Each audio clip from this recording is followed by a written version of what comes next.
James Kirchick is a columnist for Tablet Magazine, a writer-at-large for Airmail, and author of an instant New York Times bestseller, Secret City, The Hidden History of Gay Washington. A widely published journalist and historian, he has reported from over 40 countries, and his reportage, essays, reviews have all appeared in the New York Times, Washington Post, the Wall Street Journal, LA Times, The Atlantic, the New York Review of Books, New York, Rolling Stone, Welt, The Spectator, the Times Literacy Supplement, among other publications here in the United States and around the world. Today, joining James on the stage is New York Times journalist and Writers Festival alumni, Adam Nagorny. Adam will be joining us in 2024 with his new book, The History of the New York Times. Let's sit back and enjoy a great conversation. Please welcome James Kirchick and Adam Nagorny.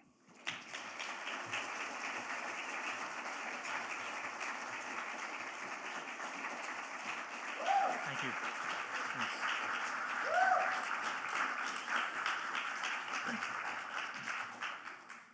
Thank you. Thank you, everybody, for coming.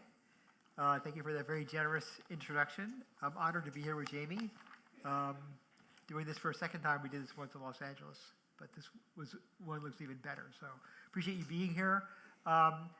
Jamie, can we start off talking a little bit? Tell us what made you decide to do this book and the process that led to its publication. Sure. Thank you, Adam. Thank you all for coming. Thank you to Jamie the other Jamie, for inviting me. And I hope we won't bore you today. So I moved to Washington after university to work at the New Republic magazine, a political magazine. And I've always been a lover of history, a student of history. And at Yale, I studied under Professor John Lewis Gaddis, who's the Dean of Cold War Studies. And he was writing a biography of George Kennan at the time, which won the Pulitzer Prize, the great Cold War strategist. And he taught a seminar on the art of biography. And I took it my junior year, and we had to choose a subject to write about. Anyone whose papers were at Yale. And so I chose a man named Larry Kramer, who some of you might know, a playwright and an AIDS activist. He founded the group ACT UP. And his papers, he had just donated them to Yale. And so I interviewed Larry, I got to know him, I wrote this paper about him. And that was sort of the merging of my two, I think, intellectual interests, which is sort of Cold War history, American political history, and also gay history. And I moved to Washington, and I realized, Washington's a really gay city.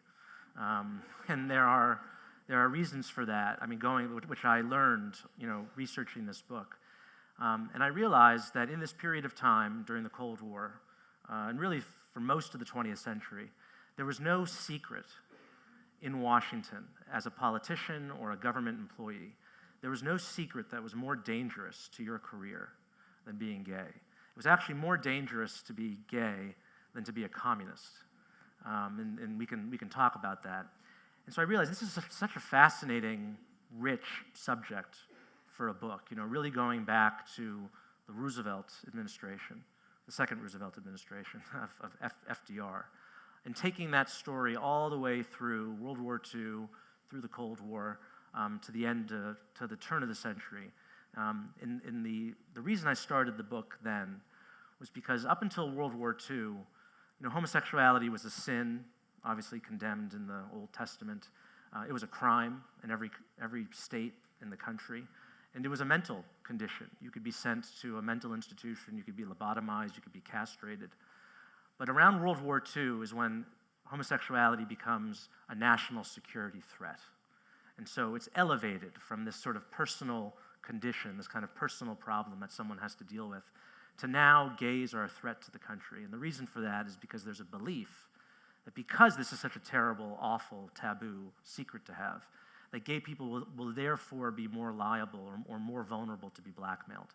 And that you can't have gays working in the government with access to important governmental secrets and information. And so you really see this dramatic transformation in our countries and our societal attitude towards homosexuality beginning around World War II, and then it really becomes much more intense paranoia with the rise of Joe McCarthy and the Cold War. And so it just seemed like a great topic, and to go through every president from FDR all the way to Bill Clinton, and look at the ways in which this secret, this most powerful, dangerous, threatening secret, how did it impact each presidential administration? How did it impact our elections? How did it impact our public policy making? How long did it take you to do this? How many years? So I, got the idea probably around 2008, 2009, when I was just a young reporter at the New Republic, and I started working on the proposal around then. And then I had to put it aside for a couple of years because I moved overseas to work as a foreign correspondent. And I came back and really got into the research and the writing. I would say cumulatively, it probably took 5 years of researching and writing it. And was Larry? I wasn't aware of the Larry Kramer connection. Was he sort of pushing inspired you? it. Yeah, he was. Okay. I mean, Larry thought everybody was gay. Right. So No, it's true. you knew him as well. I would go up to New York every now and then and sit down and have lunch with him. And I was just this young, bushy-eared, journalist in Washington, and he would always ask, is this guy gay? Or he's gay, and Larry, maybe half of those people are, and Right. I'm still. So he was a real source of encouragement, and it was actually one of my great regrets that Larry died in 2020 in the first summer of the pandemic, and so I didn't finish the book in time for him to read it. But Did you have trouble finding people to talk to for two reasons? Were people reluctant to open up to you, and B, was age and AIDS an issue in finding people you could interview to tell the story? So yeah, the research was a combination of a lot of declassifying government documents, FBI, State Department, the Civil Service Commission, reading old newspaper articles and magazines, oral histories, and then interviews. And most of the people I approached were very happy to talk. Obviously, as you say, a lot of the people who I would have liked to have interviewed for this book passed away because of AIDS, or when you're writing about the 1930s and the 1940s, People just die. People die and they're not around anymore. I mean, there are lots of questions I would have loved to have asked LBJ, about his gay AIDS, whom I wrote about, or FDR, who opens the book. I would say the most awkward interview I had was with a congressman who's not gay, Bob Livingston, who you might remember from the Clinton impeachment. He was about to be speaker after Newt Gingrich resigned, and then he had to resign because it turned out he had had several affairs with women. He was involved in one of the biggest scoops in my book, which was of interest to the people in the audience because it's a real California story. But in the summer of 1980, just a couple of weeks before Ronald Reagan was about to be nominated by the Republican Party, there were a group of Republican congressmen, moderate to liberal ones, who were not happy about Ronald Reagan and the conservative movement basically taking over the party. And they tried to basically flummox his campaign. They tried to end it with this very elaborate sort of conspiracy theory that Ronald Reagan was being controlled by a cabal of right-wing anti-communist homosexuals. And it is it goes back to the scandal when Reagan was governor. If you might recall, in 1967, there was a gay scandal early in his administration as governor, and this was sort of a revivification of that. And Bob Livingston was a freshman congressman, and he was sort of a part of this group. And I knew at some point I was going to have to interview him about this, and no one knew about this. I mean, I found the materials because the Washington Post investigated this, but they never printed anything about it. And I was doing some research one day in Ben Bradley's papers, the former executive editor of the Washington Post, the legendary, Watergate figure. His papers are at the University of Texas. And I was just looking through all the boxes. I mean, he's something like 500 boxes of documents, and there was one file, and the title of the file was, Ronald Reagan, allegations about 1980. I'm like, oh, that sounds interesting. And so I took out this file, and I found all these reporters' notes. I mean, Bob Woodward was involved in this investigation, and Lou Cannon, who, the dean of California political journalists, he was at the Washington Post. They were all involved in this investigation. And, Bob Livingston's name came up in here, and so I knew I was going to have to go interview him. And this was around September 2019, so it was the impeachment of Donald Trump over the Ukrainian business. And I knew that if I called Bob Livingston's office and I said, there's this sort of weird gay scandal that your boss was involved in. Bob Livingston today is one of the most powerful lobbyists in Washington. I knew that if I called up his secretary and said, can I schedule a meeting with your boss to ask him about that time he tried to accuse Ronald Reagan of being the Manchurian candidate of a right-wing homosexual cabal, I would probably not get an appointment with him. So I said something vague about, I want to talk to him about Republican politics in the 1980s or something. And so I go into his office, and apparently he assumed that I was there to talk about impeachment, because he was very much involved in the Clinton impeachment. And there was another impeachment going on of another president, Donald Trump, and he was getting a lot of press inquiries about the impeachment process. So he assumed that I was just another journalist coming to talk to him about impeachment. And so we sit down at his desk, and the first question out of my mouth is, do you remember where you were on the evening of May 25th, 1980? And his face just turned white as I started saying the details and the names of the people involved. And what started this was, he had gone out to dinner with some closeted gay Republican lobbyist, and they had a lot to drink, and they were talking about the gay rumors around Ronald Reagan staffers and Jack Kemp. There are all these gay rumors about Jack Kemp. And then by the end of the evening, this man put his hand on Bob Livingston's knee, and he got so terrified that this was like 2 a.m, he drove all the way to the basement of the Capitol in Washington and spent the night sleeping in the members' gym of the United States Capitol building, because this lobbyist was involved with the Contras, and he was afraid that these right-wing gays were going to assassinate him. I mean, it sounds absolutely crazy, but it all happened. Sounds like White Lotus. Yeah, White Lotus. I refer to it in the book as 3 days of the boys in the band. Okay. It's sort of a very strange story, and we spoke for about 5 or 6 minutes, and I saw that he was not very forthcoming and did not really want me in that room, and it was one of the shortest interviews I've ever conducted as a journalist. But beside that, no, most people that I approached were happy to talk. Can you, based on what you've found in doing this book, describe what it was like to be a gay man or a lesbian living and working in Washington at the start of starting around World War II or FDR? So you have to understand how our country has dealt with national security secrets.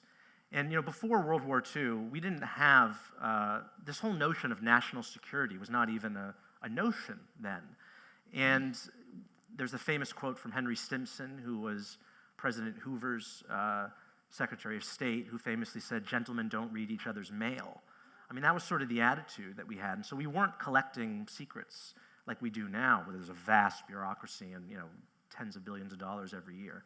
And there was a funny story I came across in my research. It was from the diary of President Roosevelt's naval aide. And he was walking down the street near the White House.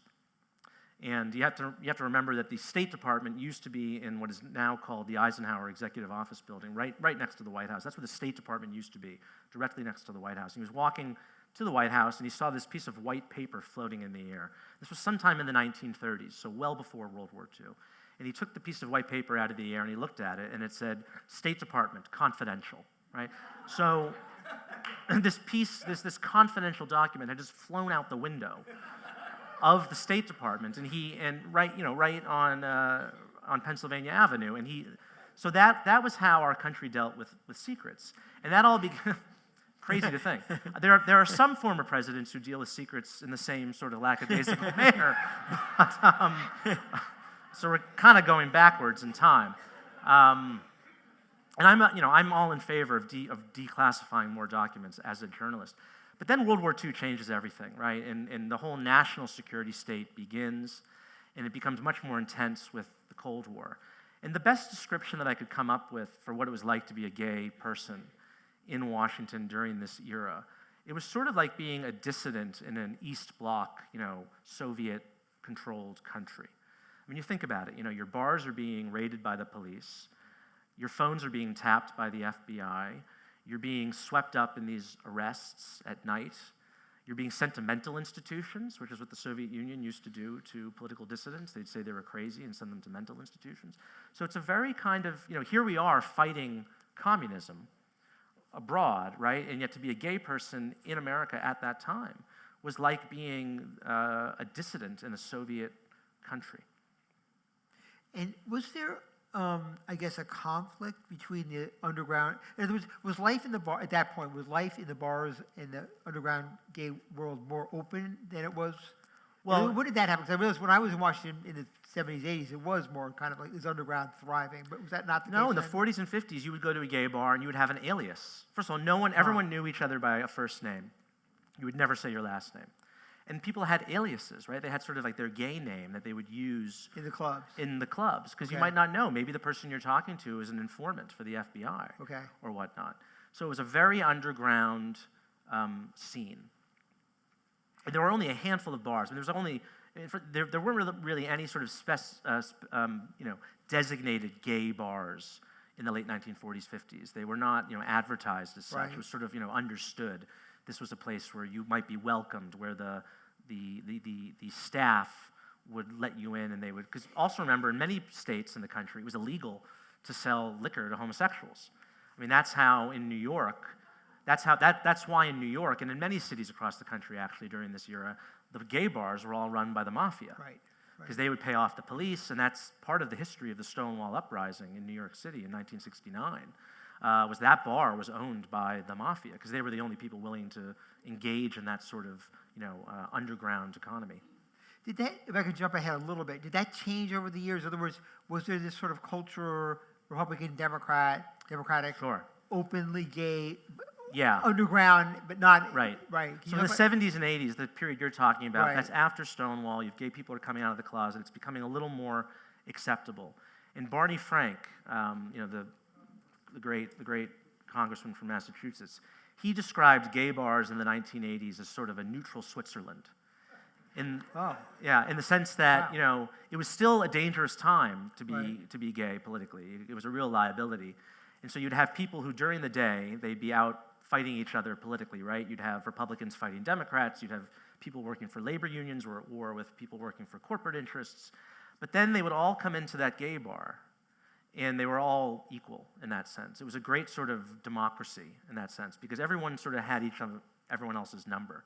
And there's a story that I tell in the book where there's you know him, a man named Sean Strube, who was an elevator operator in the Senate. And one night he was out at this big discotheque called the Lost and Found. It was sort of the biggest, the hottest disco in the 1970s, gay disco. And he, made eyes with some guy across the bar, and they started talking. And then the next day, Sean he's a young college student. He's in the elevator, operating the elevator, and then who walks into the elevator? This very distinguished senator, followed by the man whom he met last night, who's his assistant. And they just sort of made eyes, and when the senator wasn't looking, the guy put his finger to his lips and said, "Do not say anything." And so that was to be a gay person in Washington, you had to kind of be a spy. And I think that's actually one of the reasons why I have a whole chapter in the book about the OSS, which was the Office of Strategic Services, the predecessor to the CIA. And there were a number of gay people in the OSS, because when you think about it, gay people were naturally suited to being spies. Because to be a spy, what do you have to do? You have to pretend to be someone you're not. You have to be very good at maybe reading signals and speaking in code, the whole kind of gay patois, of using language or euphemism to describe certain things. And so it's ironic that in the 1950s, when the clampdown on gays begins and they're purging gay people from the State Department and the CIA, they were actually getting rid of a lot of people who were really good at what they were supposed to be doing. I mean, because gay people in this era are really good at keeping secrets. They're much better than anyone else because it was a matter of life and death. But ironically, they were purging them because they thought of them as national security threats. Yes. And the origins of this, it's interesting. The Defense Department did a study in 1991 where they analyzed something like 120 cases of Americans tried for treason, for selling secrets or giving secrets to a foreign power. 6 of them were gay, but not a single one of them had done so because of blackmail, right? So they had done it for money or maybe for some ideological reasons or whatever. But there was not a single example in the history of the United States of a gay person being blackmailed because they were gay. In the whole origin of this sort of myth that gays were susceptible, the only evidence that was ever cited was a case involving the head of the Austro-Hungarian Empire's counterintelligence service His name was Colonel Alfred Radel. And in 1913, he was found to be selling secrets to the Russians. And he was gay. And the story that the regime put out was he had been blackmailed because he was gay. And this story, the Radel case, became this sort of paradigmatic case study that, decades later, Alan Dulles, who's the first civilian director of the CIA, he's referring to it. He wrote several books about espionage where he talks about this case. If you spoke to anyone involved in sort of Western intelligence during the Cold War about this issue of homosexuals in the intelligence world, they would have gone back to the Radel case. Then it turns out, actually, after the Cold War ended and the Russian archives opened, researchers discovered that the Russians didn't even know that Radel was gay. And in fact, his handler had referred to him as a lover of women. So the reason Radel was selling secrets to the Russians had nothing to do with him being blackmailed. It had to do with the fact that he had 5 cars, he had a wine cellar, he had a very expensive lifestyle, like a lot of spies, right? They want to live large, and you can't live large on a spy's salary, so you find other means of employment, right? So the entire basis for this justification was false. Generally speaking, though, do you think that it was harder to be a gay person in Washington during that period because of the fear of extortion? Let's leave blackmail aside, but the fear of being outed, was that why people... So if you're a politician, obviously, right, that was a career death. And what about an aide? Would you lose your job, for yes, example? Yes, and I tell several heartbreaking stories of people. One of them very close to LBJ, a man named Bob Waldron, who was a very dedicated servant to Lyndon Johnson, dating back to when he was Senate Majority Leader, followed him when he became vice president. He's traveling all over the world. And then LBJ tries to bring him on to his vice presidential staff, right, at which point he would have to undergo he would have to undergo a security background check. And that was where you really ran into trouble. And so the background check begins just around the time of the Kennedy assassination. Mm-hmm. And so as Waldron's moving with LBJ into the White House, these investigators from the Civil Service Commission, they interview dozens of people, right? And they find one man who tells the investigators he tells them this story about how one night, years earlier, they were sharing a bed and Waldron made a pass at him. And that's all they needed. And with that information, Bob Waldron was gone. His White House pass was revoked. He'd been very close to not only LBJ, but Lady Bird and their daughters. He would spend a lot of time with them, and he was basically exiled from the White House. And there are countless cases like this. I mean, it's estimated that anywhere from 5,000 to 10,000 people were terminated in the federal government because of their sexual orientation, a number that's maybe roughly equal to the number of people who were fired for, communistic or left-wing sympathies. And I would actually argue this is worse because... So it's worse. It was harder being gay. Well, I would say it's materially worse in the sense that being gay was not a threat, whereas, right, if you were a member of the Communist Party, you probably should not be working at the State Department, right? So, I mean, there were lots of innocent people who were swept up in the McCarthy period, but there was a justification for that fear, right? There was a justification for the fear of communist infiltration. Alger Hiss, there's 2 chapters on the Hiss-Chambers case. Alger Hiss was a very prominent Soviet spy. McCarthy obviously blew it out of proportion and ruined many innocent lives, but there was no justification for what happened to gay people. Do you think it was harder being gay or lesbian in Washington than in other major cities in the country in that period? So, including New York, so LA. It was, and it's interesting because I said earlier, Washington. So it was simultaneously one of the gayest cities in America, and also the most anti-gay city in America, which is appropriate. Wow. Which is appropriate because Washington is also the capital of hypocrisy. Mm-hmm. So it's very fitting. And I think the reason why it was so gay is because, look, if you're a young man and you're not married, you don't have kids, you can spend those late nights working for your boss. You can answer that phone at 2 a.m. You can work that extra mile to work in the State Department, right? You're traveling around the world. If you're a bachelor by a certain age, people become suspicious of you and start asking questions. But if you're a foreign diplomat and you're going from post to post every couple of years, and you're a bachelor, then that's sort of a more, people might believe that that's legit, right? So there are jobs in Washington that gay people, particularly gay men, I think were uniquely suited for, and particularly during the New Deal, when Washington is growing into this massive federal bureaucracy and there's all these new jobs available.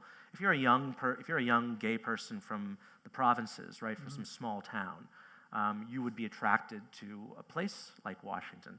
But then the fear sets in around World War II and the Cold War, and so you have this, perverse situation where you have a lot of gay people in Washington, and they're working very hard all throughout the government.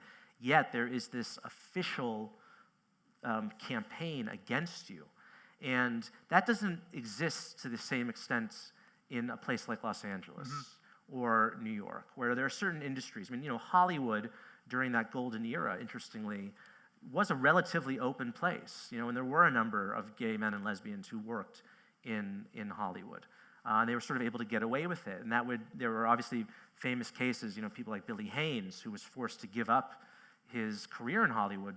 He was told by the studio exec, I can't remember which one it was, who said, it's either your boyfriend or your job, and we'll set you up with a nice woman, and you can do that, or you can stay with your partner. And he chose to stay with his partner, and he obviously became one of the great interior decorators of the time. But LA was a more welcoming place. Hollywood, New York, you have certain industries where there was a kind of toleration for it.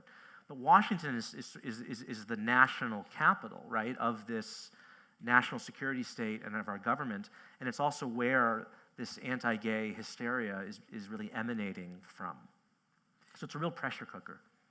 There are examples in your book of people who were out early on. Do you think, how hard was that to be, and do you think they were less vulnerable because they were out to blackmail than, say, a straight person who was involved in an affair? So the people who were out were not really involved in politics, okay, because you couldn't. And so, I'll give an example of a story that's important to understand. There was a man named Frank Kameny who was a Harvard-trained PhD astronomer, and he's working for the Army Map Service in 1957, which is the sort of military wing of the space program. And he is, this is December 1957, so it's 2 months after the Soviets launched Sputnik into space. So it's the height of the space race. And he's working at an observatory out in Hawaii. And he gets summoned all the way back to Washington, D.C., where he's told by the federal government that, we have evidence that you're a homosexual and we're going to fire you. And this goes to my point about being a homosexual was more dangerous than being a communist. Think about this. The federal government would have rather fired a gay Harvard-trained PhD astronomer at the height of the space race. They'd rather get rid of him because he was such a threat than use his talents and his knowledge and his intellect in the space race against the Soviets. And so what Kameny does is he becomes the first gay federal employee who's fired to actually fight back. Thousands of people have been fired up to that point. And the thing is, if you wanted to challenge this in the 1950s, that would mean going public, right? To file a lawsuit, you had to put your name on the docket. And to declare yourself a homosexual in 1953, 4, or 5, that was like death. You would never get a job anywhere. So if you were accused of this and you lost your job, people would just leave town quietly, right? They didn't want to protest. And what Frank did was really heroic. He says, you know what, this is wrong. There's nothing about my sexual orientation that should disqualify me. And he decides to fight back. He tries to get the ACLU to help him. Not even the ACLU would take his case. So again, the ACLU is defending communists and people accused of communism, right? They would not take the case of a homosexual in 1957. So he writes his own legal brief, a man with no legal training. And you can read it. It's an amazing document. And he tries to appeal his case to the Supreme Court. They don't even listen to the case. He decides to found an organization called the Mattachine Society of Washington. And they found it in room 120 of the Hay Adams Hotel, the hotel directly across the street from the White House, in September 1961. And it's really the first serious, sustained gay rights organization in the United States. And they have a couple of members, and some people are, working in the government. Their first meeting, by the way, is infiltrated by both the FBI and the Metropolitan Police Department of D.C. The Metropolitan Police Department of D.C. was not led by the smartest man at the time, because the undercover police officer whom they chose to infiltrate this meeting was the same undercover police officer, he was a very handsome man, who they sent out to the public restrooms to entrap men in public restrooms. So a lot of the men in that meeting recognized this person. So they caught on to him pretty quickly. But that was the first, real gay rights organization. And that group, the Mattachine Society, they have the first demonstration for gay rights outside the White House in 1965. That's 4 years before Stonewall. And there's a photo of it in my book. And it's all these very well-dressed, all the men are wearing ties and suit jackets. Frank told all the women they had to wear heeled shoes. They couldn't wear flat shoes. They had to wear skirts below the knee. Because he would say, if you want to be employed, you need to look employable. And so it was a very kind of small c conservative movement. And they were holding signs with very simple statements, equal rights for homosexuals. They were very clearly modeling themselves on the African American civil rights movement in Martin Luther King, sort of peaceful civil rights demonstrations. But that's an example. He had to sacrifice everything to be out, and so there was a lot of sacrifice involved among that generation of early gay rights activists, because you were really limiting your life possibilities. And so when you asked me what was it like to write this book, I mean, I've countless times writing this book, researching it, I would think, like if I had been born 50, 60 years earlier than I was, I would have had none of the opportunities that I've had. My being gay has never really, I'm sure there are opportunities that I've been denied, maybe jobs or whatnot, but at this point in my life, I wouldn't want those jobs or opportunities, but I've never really been harmed by being gay, but that's clearly would not have been true not so long ago. Really within living memory, your opportunities were extremely circumscribed. And so I think the progress that the gay rights movement made in this country, it's really the most remarkable thing. There's no other movement that has achieved so much in such a short period of time. And if you look at the status of the American homosexual, when my book begins, they are deemed mentally insane by the medical institutions of this country. They are enemies of the state. Their behavior is illegal.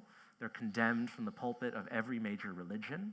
And to go from that to where we are today, there's been no other issue in the history of public polling that has shown such a rapid or dramatic change than the various questions related to homosexuality. Gay marriage being obviously one of them, where hardly anyone supported it in the 1970s, right? And now a majority of Republicans now support gay marriage. Or, questions like, is homosexuality immoral or whatnot? There's no other issue in the history of public polling that has witnessed such a dramatic transformation. And it's due to people like Frank. Comedy. Yeah. Let's talk about some of the early figures in your book that help people here understand just how much things have changed. Talk about Senator David Walsh. Tell the story about how he was destroyed, I guess, by the left. Yes. And whether that says anything about what we assume about the left and gay rights. Yeah, so David Walsh was a conservative Democrat senator from Massachusetts, and he was the chairman of the Naval Committee. And in May 1952, the New York Post, which at the time, I know this is going to be very difficult for you all to believe, at the time, the New York Post was a liberal newspaper in 1942. This is Dorothy Schiff, right? Dorothy Schiff was a legendary publisher, and it was the newspaper, sort of the New York liberal intelligentsia. It was pro-FDR, it was pro-intervention, pro-New Deal. David Walsh was a conservative Democrat who he was an America Firster, he opposed American involvement in World War II, he was an opponent of FDR, he actually supported another Democratic candidate when FDR tried to run for a third term. So he was an enemy of FDR. And in May 1942, and this date is important because it's after America entered the Second World War. Prior to that, there were obviously gay politicians, but they had never been exposed before publicly. After World War II, the calculus changes, right? Because there's this national security threat. And the New York Post prints on its front page the accusation that a certain Senator X was spotted at a male brothel in Brooklyn, near the Brooklyn Naval Yard. So this is a national security issue now, all of a sudden, right? And over the following days, for about a week, they publish more and more details, but they don't reveal Senator X's name. And it's all these details about people who witnessed him and whatnot, and they were also alleging that there were Nazi spies at this brothel. So this is and what's also interesting is that just 3 weeks before this story broke, the New York Post went from being a broadsheet newspaper to a tabloid. So this is this is Nazis, gays, rent boys. This is spies. Perfect. This is the perfect tabloid story. It doesn't get any better than this. And then they name him, and they publish his photograph. So this is the first outing in American politics. The term outing, when you reveal a closeted gay person's identity. This is the first outing in American politics. And quietly, FDR was supporting this because he didn't like David Walsh. David Walsh was one of his critics, right? And it ended up being a case of mistaken identity, actually. Walsh probably was gay, but, and this shows you the kind of journalistic values of the time, all that it would have required was looking at his Senate attendance record, and they would have been able to tell that he was actually voting in the Senate at the dates that he was alleged to have been at this brothel. But his reputation was destroyed. He lost re-election.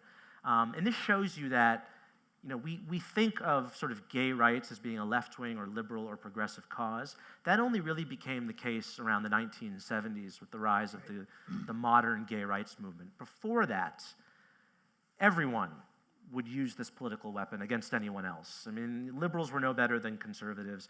If it suited your purposes, it was a weapon that you could use. And there are other cases that I document in the book. The Alger Hiss Whittaker Chambers case. That's an example where you had really the kind of progressive elite in the United States using accusations of homosexuality to discredit Whittaker Chambers, who was a former Soviet spy and a leading conservative writer at the time. They were using these sort of homophobic insinuations to discredit him. And there are other examples of this, and it doesn't really change. The issue of homosexuality doesn't become a partisan issue that we identify with the left really until the 1970s or even early 1980s. This seems to lead in naturally to Roy Cohn. Yes. How much does this environment account for what seems to be the tortured life of Roy Cohn? Can you talk a little bit on how he fit in? And I'm also curious, as part of this, was it well known that he was gay in Washington at the time? Was he practicing or was he discreet? So, if you're familiar with the Army McCarthy hearings, which were watched by 1 out of every 2 Americans at the time, this was sort of Joe McCarthy's end, where he decided to take on the military, right, and accuse the military of harboring communists. Not a great idea to do that. And at his side is this young, very ambitious, very intelligent attorney, Roy Cohn. And the background to this is that Roy Cohn had been berating the military to get an exemption for another staffer, another McCarthy staffer named David Schein, who was this very handsome, dim-witted heir to a hotel fortune. So a Twinkie? Well, he was 6 feet tall. He was described, and again, this is how people would refer to this at the time. They would say, why is Roy Cohn so obsessed with getting David Schein out of the military? Because this was back during the draft, during the Korean War. Why is he so obsessed with getting this young man who happens to look like a Greek god out of the military? So that's how they would refer to it. Again, the word homosexual was never used, right? And there's that famous moment during the Army McCarthy hearings where, you're all familiar with the moment when McCarthy really is done with, when the lawyer for the Army says, have you no decency, sir? Which everyone has seen that. That same lawyer, this is another example, by the way, of kind of liberal homophobia. That same lawyer, who's Joe Welch, who's rightly understood as being a hero for kind of putting an end to McCarthyism, just a couple weeks earlier during that trial, during those hearings, there was a photograph entered into evidence, and they were debating the provenance of this photograph. And Joe Welch was saying, where did that photograph come from? Did it come from a pixie? And Joe McCarthy said, what's a pixie? And Joe Welch says, looking right at Roy Cohn, it's a close relative of a fairy. Right? And so there was a clear, you can basically understand the downfall. The downfall of Joe McCarthy was basically due to the lust of Roy Cohn for another man. That's what basically set up that whole Army McCarthy hearing, right? And there's so many other examples of this in the book, of these kind of major historical moments or phenomena where homosexuality is a major subtext. But because at the time it was such a taboo subject, it wasn't written about explicitly. And so what I really try to do in the book is show the reader and ask the reader to reconsider all these events, all these personalities, all these phenomena, from World War II to the war between the CIA and the FBI, the African American Civil Rights Movement, the Cold War, McCarthyism, and to see that there's this through line of this fear and fascination with same-sex desire that goes through all these events and personalities. How did Roy Cohn survive? Obviously, McCarthy didn't survive that; he died a couple of years later. How did Roy Cohn survive for 20 more years? And well, he leaves Washington. He leaves Washington at the army of McCarthy. He's still a political power broker, but he goes to New York and he's involved in other realms. He's a high-powered attorney. Trump. He right? obviously goes on to work for Donald Trump. Yeah. And he lived this. He'd be going out to Studio 54, right? While at night, while during the day. He'd be having lunch with Phyllis Schlafly or something, So it was this very kind of bizarre life. I think the reason was, and this is another theme in the book, was that people were willing to kind of make allowances for some of these gay men if they were very good at their jobs. And so Roy Cohn, whatever you want to say about him, was really good at what he did. And so he had this kind of hold on McCarthy, where, he was doing all these crazy things working for Joe McCarthy. But he clearly was able to convince McCarthy that he was worth protecting and worth having on his staff. And you see this repeatedly with these gay aides to various presidents or politicians, that they were very, they were kind of willing to overlook the gay thing until it became a liability, right? And once it became a liability, then those men were done. Their careers were over. I want to ask you, and then we'll take questions from the crowd here. One thing that's interesting about your book is you seem to, there's always been this sort of conventional gossipy wisdom that Hoover was gay, right? J. Edgar Hoover, I'm sorry, J. Edgar Not Hoover. Herbert Hoover. God forbid. But you seem skeptical. I'm agnostic on this. You seem skeptical about that. And I'm wondering if you could talk a little bit about that and how in our culture we often sort of decide someone's gay, and it just becomes part of, even though there's no proof for it, right? So, the rumors about Hoover date back to when he was just starting what was called the Bureau of Investigation before it became the FBI. And you can read these newspaper reports and magazine articles about him in the 1930s, noting he has a certain mince in his step. He lives alone with his mother. He's a bachelor, and he likes to collect antiques. And that's something I learned in this book, was that collecting antiques was seen as sort of a kind of gay pastime. So they would sort of, drop these hints, right? But again, no one would ever say it. And it's an amazing kind of paradox when you think about this book, right? Was that the man sitting atop this national security bureaucracy who was collecting secrets on everyone and ruining people's lives, right, was himself maybe, or rumored to be gay. And that has to do with the fact that, yes, he was a bachelor, and also he had this I'll just say, he had a very devoted relationship with his assistant, Clyde Tolson, at the FBI. They're buried just a couple of plots from each other in Congressional Cemetery.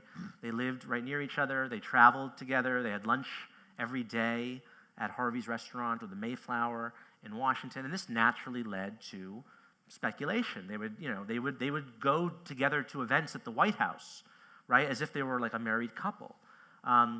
Probably the most notorious aspect of this is the claim that J. Edgar Hoover was a cross-dresser, right? And if you saw the movie J. Edgar, directed by Clint Eastwood, there's a scene where Leonardo DiCaprio, puts on his mother's dress and is looking at the mirror.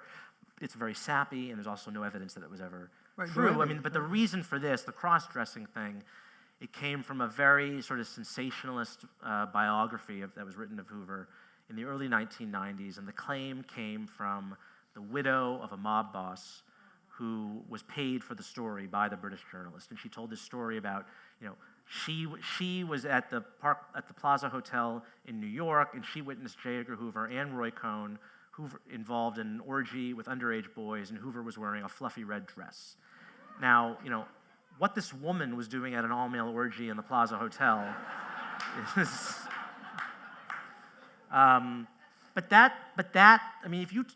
if you talk to people today about J. Edgar Hoover, probably the first thing that they associate with him was that he was a cross-dresser. It's just become part of our kind of cultural lore. but there's no evidence for it. And look, there's no. Is it possible that J. Edgar Hoover was a homosexual? I don't know. I don't know what was in the man's heart. Right. Certainly, I can't make that declaration in the book. I'm a historian. I'm looking at facts. I have to present the evidence and let the reader decide for themselves. But there's no evidence that he was gay. We'll probably never know, right? We'll probably never know. Thank you. Let's open this up to questions.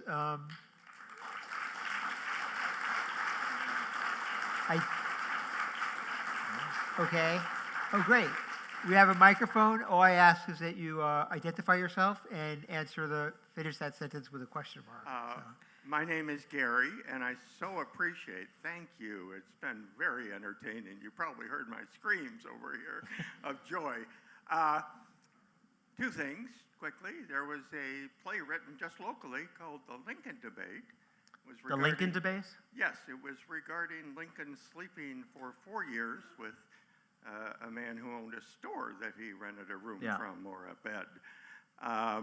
But my real topic, since you did get to Cohn and Hoover, was Hoover's investigation of someone I was fortunate to call my friend, Leonard Bernstein. Mm-hmm.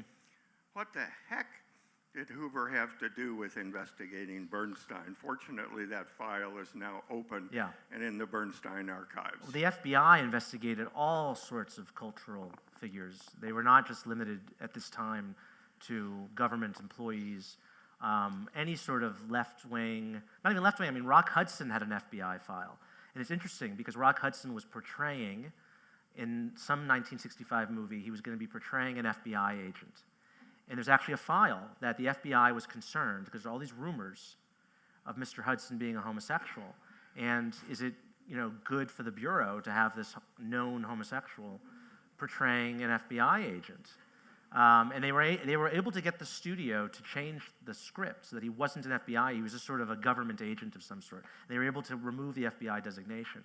It's interesting you ask about that because if you look at the evolution in this sort of attitude towards Hoover,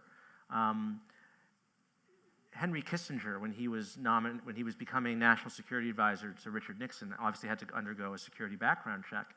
And at the time, he was a bachelor. He was in between wives. And I interviewed a man who knew someone who was interviewed by the FBI as part of Henry Kissinger's background check. And they were sort of asking these leading questions. Sorry, he was a former graduate student of Henry Kissinger's at Harvard. So they're just asking him, regular questions, because he was a foreign-born citizen, right? You have to ask these sorts of questions. And they started asking these questions about the fact that he's a bachelor, are there any women in his life, whatnot. And they eventually got to the point where they just asked this guy, do you have any information about whether or not Mr. Kissinger is a homosexual? This would have been in 1969, right? And by this point, Hoover was no longer sort of the feared figure that he was in the 1940s and 50s. And so they asked this man, do you have any information about whether Mr. Kissinger is a homosexual? And the man said to the two FBI agents interviewing him, well, I don't have any information on that, but your boss might. So, and there were one or two other stories I came across by the late 1960s, early 70s, where people were being interviewed by the FBI about other people and their sex lives, and they kind of felt at that point, free enough to be able to tell an FBI agent, to basically make a joke about Hoover being gay. Hi, my name's Kathy, and I'd like to know if there's one particular thing you can cite that was the most surprising to find out during your research. The most surprising thing was definitely this Reagan story that I uncovered. I didn't really understand until I started researching this book the real kind of fear that surrounded the Reagan folks, the Reagan people, about Reagan being perceived as gay. And this dates all the way back to when he was an actor. And he was in a movie called Dark Victory with Bette Davis in 1938, where he's basically playing Bette Davis's gay best friend in that film. And he writes about this in his memoir. That's very hard to find. He wrote a kind of campaign memoir. He didn't write it, his ghostwriter did. When he was running for governor, it's called Where's the Rest of Me? And he talks about the making of this movie. And the director was a British gay director named Edmund Goulding. And he described how Goulding wanted him to play this role. And he said that he wanted me to play the role of Betty Davis's friend as if I was the sort of fellow who could sit in the girls' dressing room and dish with them while they get dressed. Which is a very long euphemistic way of saying he wanted me to play a gay guy, right? And so he was very angry about this. He did not like the fact that he was being asked to play, a lavender lad or something like that. That was the term that they might have used. And then if you read, what was Lynn Nofziger's memoir, they talk about in 1967 when there was this gay scandal in Reagan's first term as governor, how they were very concerned that people might think Reagan himself was gay because he was an actor and he came from Hollywood. And there's a lot of, Nofziger says there's where many homosexuals are known to live in Hollywood, right? And he had lots of gay friends. Nancy basically only had gay male friends. I mean, there's an entire, if you look at the photo insert in this book, I have an entire page, and it just says all the First Lady's men, and it's just photos of Nancy with her hairdresser, with Ted Graeber, with all her lobbyists, her dress designer, Jimmy Galanos. I mean, so they came from this very kind of, gay chic world. Billy Haynes was their interior decorator, right? So by the time 1980 rolls around, and he's running for president, and there's these rumors circulating that he's being controlled by a gay cabal, it doesn't sound so, now we can look at this and sort of laugh and scoff at it, but it didn't seem so crazy at the time. Certainly not crazy enough that Ben Bradley would assign his crack team of investigative reporters to look into it. I mean, it was considered a legitimate enough story at the time to investigate. And that was just, I didn't really understand that until writing this book. Any more? Hi there. I'm Barbara. You've told us a lot of stories about the males who were discriminated against and suffered. Yeah. Could you give us some examples of some of the females? Yeah. So the book is obviously male-dominated, and there are several reasons for that. One is that